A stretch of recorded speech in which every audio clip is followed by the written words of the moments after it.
Alright, welcome to my channel, Share Your Story, Ronnie Harabel. Ito naman po ating panibagong pag-uusapan, indirect contempt, sina Secretary Gadon or Gadon, Representative Sindana, or siyempre si Richard Heydarian, isa pong political analyst din po. Well, it's time to talk about this kasi napaka mainit na pag-uusapan na naman to at talagang grabe ngayon ang sabing wow ha, talagang yung kanila pong pag salita no, yung pag tapo ng mga salita na mabibigat na wala pong respect na po sa ating highest court. Oh no. Grabe no, wala na talaga silang respeto sa ating highest court. Anyway, next nating video pag-usapan natin yan kasi po si we will talk about this biblical. Okay? By the next video. I will try this also to talk about next nating video. Anyway, nandito po tayo sa sinatawag po indirect contempt. Sina Gadon, Sindanya. Ano bang spelling ng ano yan? No? Ni Percy, no? Representative Percy, isang congressman po yan. At ni Richard Heydarian, na isang political analyst.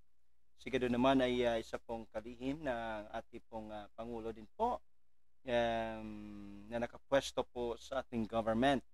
Pero maanghang ang kanilang mga salita at according to them ay ano lang po, kanilang loobin lang po yon. Pero para sa kay Attorney Tapasio at nag-file ng case kanila ay libel na yun eh. At paano, nalala nyo ba yung mga vloggers dating na-file ng case about libel pero hindi naman po natuloy? Kasi alam nyo ang pag-usapan minsan ay wala rin pang parang walang ano ba, walang maitutulong. Pero this time, we need to respect the highest court kasi matagal po nang tahimik at lalo na po nung nangyari po sa ating former president Roa Duterte na paano po inabuso. Actually inabuso po eh. Inabuso po talaga ng yes, nabuso po talaga ito. Yung kapangyarihan ng ating pong saligang batas dito sa Pilipinas na wala na po talaga silang respeto. Nandun pa lang yon ay wala na pong respect. In my own opinion po yon. Hindi naman po ako abogado, pero siyempre lahat naman po tayo nag-aaral na nakikita na po natin na wala pong nasa ano yun eh, nasa kumbaga nasa blue book yun ng diba, konstitusyon. Kahit hindi ka po abogado, pwede ka po magbasa. Alright. Anyway, okay, pakinggan muna natin itong mga tao po na ating pong pag-uusapan. Okay? At ano muna natin to si pag-file po ng case no, patungkol po sa tatlo. Kung paano po si Gadon, si Danya at si Heydarian na sila po ay na-file ng case ng indirect contempt. Okay, alright.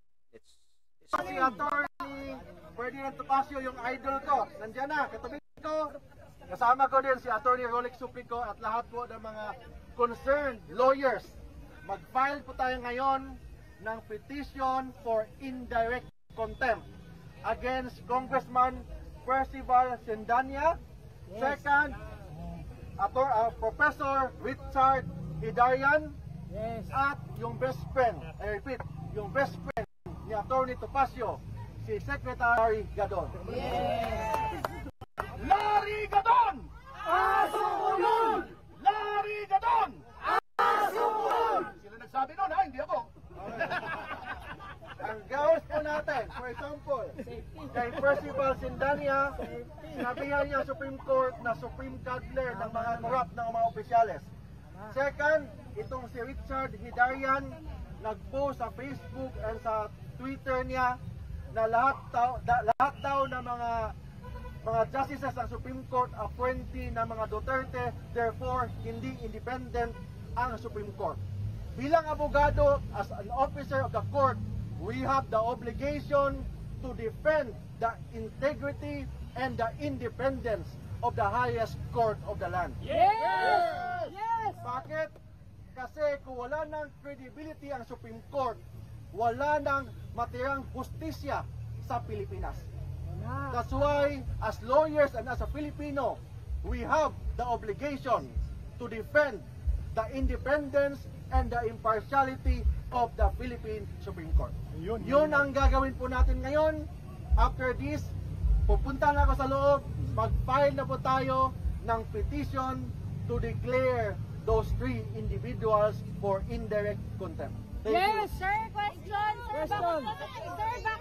Ang question, pagbalik na kay malate man sa filing. Okay, thank you. Filing mo na, filing. Ayun, yun pong sinasabi natin na magpa-file na po talaga sila ng kaso. Ang mga abogado po ay mag-file na po ng kaso. Dahil po ito'y hindi maganda po kasing kailangan pagsalita. No, tulad ng sinabi nga ni tulad ni representative Percy, tulad ng sinabi gaya ng makulimlim na panahon. Hindi maganda ito din ang ating demokrasya. Binaliwala ng Supreme Court ang konstitusyon, binaliwala ang sarili nilang mga desisyon, binaliwala ang separation of powers para lang protektahan ang vice-presidente. Nireduce ng Supreme Court ang kanyang sarili bilang Supreme Cuddler of the Philippines. Wow, The dismissal of the impeachment sets a dangerous precedent. Lahat ng tiwaling politiko pwedeng magtago sa likod ng Supreme Court at takasan ang pananagutan sa sambayanan. A disastrous day for Philippine democracy. Ayun, Cuddler pala ang yun, kasi medyo mabigat yung word na Cuddler. Bahala na kayo kung anong meaning dyan. Anyway, yun po ang mga batayan ng kanila pong lang bisis ito nataki ang ating Supreme Court. Actually si Hydran hindi ko po nakuha yung kanyang sinabi as being political analyst, pero itong 3 bisis na talagang maanghang ang sinabi ni Attorney Gadon. Tuta ang Supreme Court, tuta ng mga Duterte. Tuta ang Supreme Court, tuta ng mga Duterte. Talagang maanghang yan, no? Tuta ng mga Duterte. Grabe, nung nakaraang video, ayan po ang ating pinag-usapan. Tuta ng mga Duterte.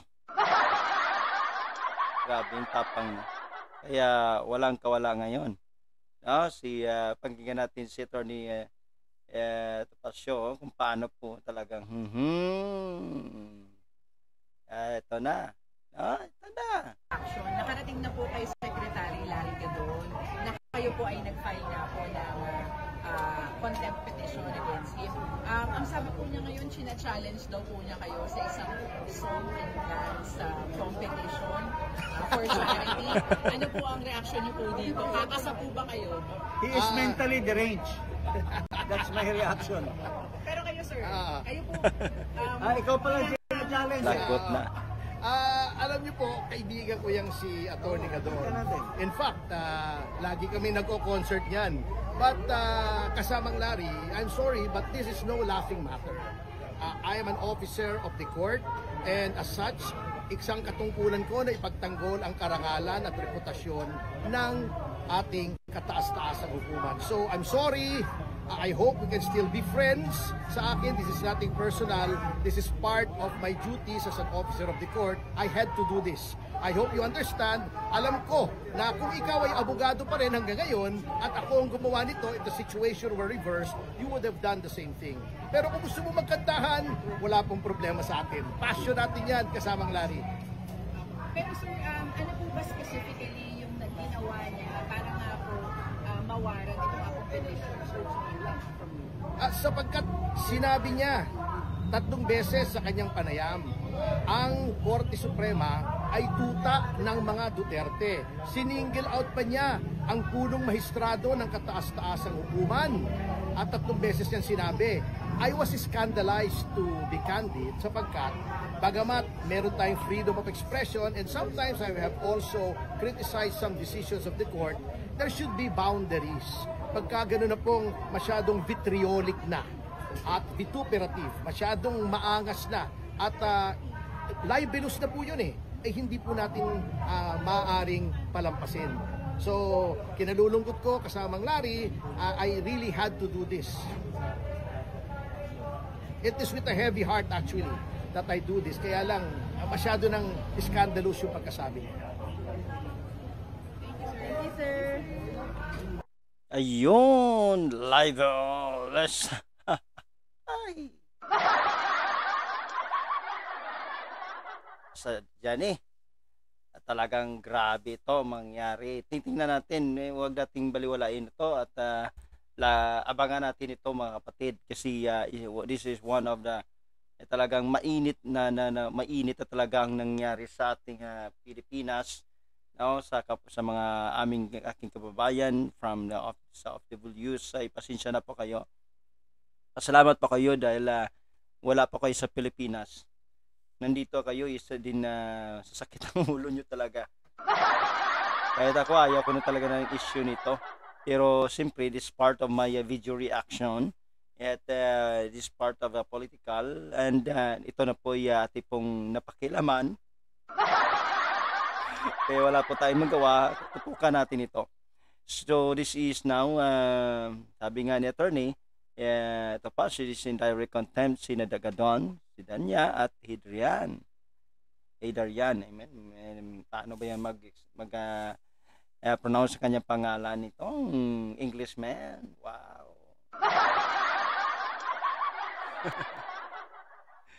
Alright. So ito po at nakikita natin kung paano po yan.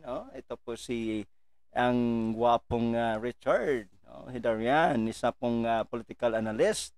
At yan rin po si representative na tinatawag nilang ngiwi-ngiwi. Oh no! I'm sorry. Isa pong gay, he's a congressman po at talagang lumalaban.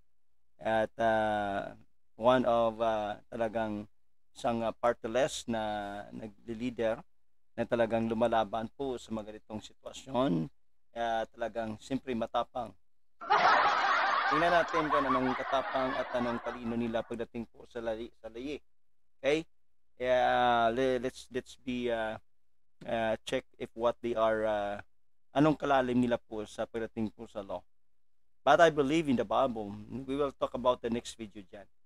So ako ay naniniwala po sa high court, which is the word, the Supreme Court. Ang tawag nga the word supreme. No, we will talk that the next nating video kasi napakalaga po na maintindihan natin pong the word supreme. Although it is individual, no, ang natawag nating legislative, executive at natawag din po nating judiciary. Pero tandaan po natin ang may hawak ng Constitution, wala pong iba kundi ang Supreme Court. Oh no. Ang legislative, ang executive, simply they are all subject to the Constitution. Pero ang may susi, nandyan po sa Supreme Court. Why? May konti rin pala akong alam dito, no? Pero we will talk about this biblical. Okay? We will talk about this biblical. Medyo sana maging maliwanag din ang aking pag-explain ito by next nating video. Okay? So, yun po ang dalawa na pupuging si Richard. Isang political analyst. Actually, may mga kaso sa dati nito na mga maling pag-political analyst niya. Pero siguro malapad at malapit po sa ating presidente ngayon. Ganun po si representative Percy ay meron po siyang sariling party list at nanalo po sila. Okay, alright, sige. But anyway, tingnan natin po on the next level, no, ng kanilang po pagharap sa Supreme Court. Okay, all right. Indirect contempt na po 'yon, hindi na po ibira yung kaso na 'yan. Pwede po sila matanggal sa kanilang mga professions at posisyon po sa government. Okay? Ito rin po si magkaibigan daw, sabi nga ni Attorney Ferdy Topacio, isang lawyer po ng ating Supreme Court na talagang tinatawanan na lamang po si Gadon, isa pong kalihim din po na ating presidente ng ating gobyerno. Grabing tapang din po, lawyer to lawyer, pero ditong banda ay ma-unlicensed ka talaga. Kasi kinalaban mo na po yung Supreme Court. Isip po, ay binabatikos na ngayon. Marami na pong bumabatikos po sa ating Supreme Court. Matahimik lang yan. Pati po mga retired na mga dating Supreme Court, I don't know kung ano pong kanilang interest. Kasi alam niyo po, nagkakaroon po ng politika dyan sa Supreme Court ng sila pa. Pero ito naman kasi yung nagkaisa no? Yung Supreme Court dyan, yung lahat ng mga tao dyan sa loob ng Supreme Court ay nagkaisa po para i-unconstitutional po ang nangyaring ginagawa nila ng House of Representatives sa ating Vice President Sara. Alam nyo kasi para sa akin, buong bayan, kung sila nagsasabi ng boses ng tao, ako din po ay boses ng marami po kami. Okay? Sabi nga ni Senator Escudero, no, siyempre, ang gusto naman talaga mag-impeach si VP Sara ay talagang ayaw kay VP Sara, no?